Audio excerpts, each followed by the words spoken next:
Okay guys, pakita ko sa inyo guys, tapos ng magasin ko no. Manabutan ko naman ko no. Para hindi na tayo mahirapan magpasok ng bala sa loob. 5 lang guys, yung ko, ilalagay ko dito, 5 bala lang.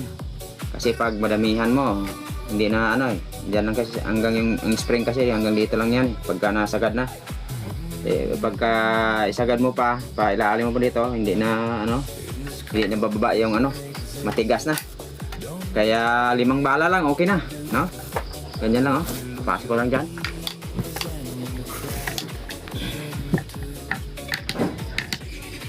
Apat. Ayan. Kita nyo no? Tapos pagka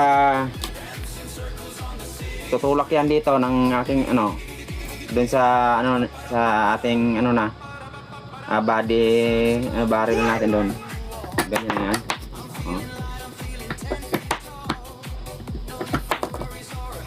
Ayan. Ganyan lang yan. 5 lang. Okay na yung 5. No?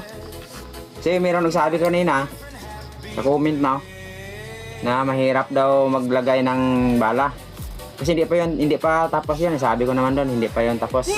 Pero ito na ngayon, pakita na sa inyo, tapos na. Ito na ang itsura niya. Ano yan. Tapos maglagay ka ng bala.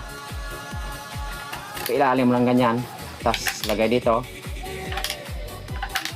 Di ba? Di na mahirap. Kasi yung video ko kahapon, mahirap pa yun na ilagay. Kung ngayon, dali na lang. Yan lang guys, pasilip ko lang sa inyo.